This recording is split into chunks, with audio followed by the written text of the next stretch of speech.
Hello and welcome to the Federal.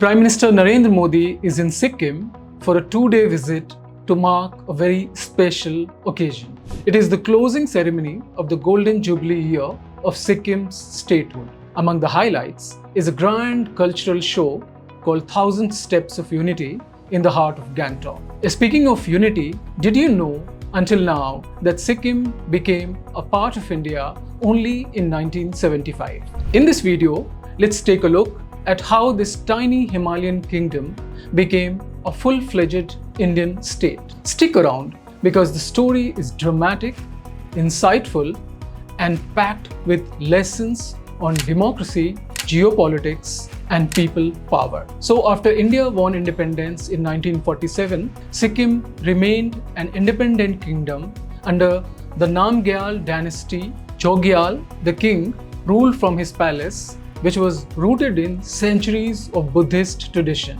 3 years later, in 1950, the Indo-Sikkim Treaty was signed. Sikkim became India's protectorate. That is, while Delhi handled defense, external affairs, and communications, the Chogyal kept internal control, and there was peaceful coexistence, at least for a while. Fast forward to the early 1970s. That was when the cracks began to appear. Income inequality became glaring, and while the palace elite flourished, the farmers and workers felt left behind. Democratic representation was almost zero. Massive anti-monarchy protests erupted. Streets filled with thousands of people chanting for change. Law and order collapsed. It was then that the Chogyal asked India to step in. Subsequently, the tripartite agreement of 1973 was signed between the Chogyal, the Indian government, and the Sikkimese political parties. It introduced real democratic reforms. Elections were promised, and soon a responsible government came to power. That was the turning point. Now, this is where geopolitics gets spicy.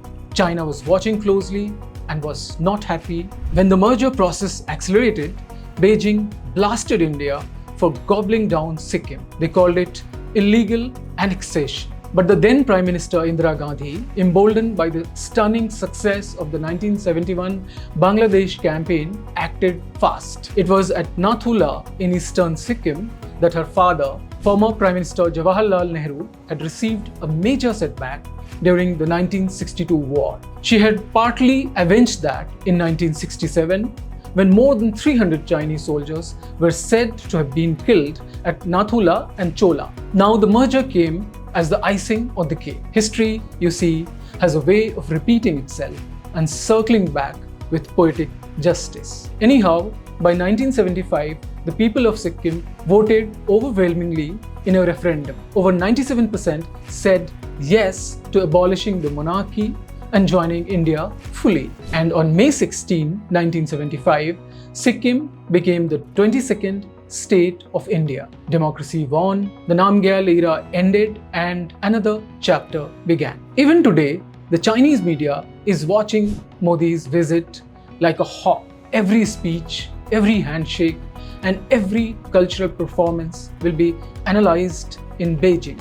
But look at what Sikkim is showcasing. 1,000 steps of unity. In traditional Himalayan wisdom, it normally takes 1,000 moons, that is a full cycle of time, to make a real mark in history. That would be roughly 77 years. But here we are, only 50 years later, and Sikkim has not just survived, it has become an organic farming powerhouse, a biodiversity jewel, and a symbol of inclusive growth. The story of Sikkim's transition to statehood teaches us that real change happens when leaders listen to the people, when geopolitics meets ground realities, and when culture becomes the real bridge.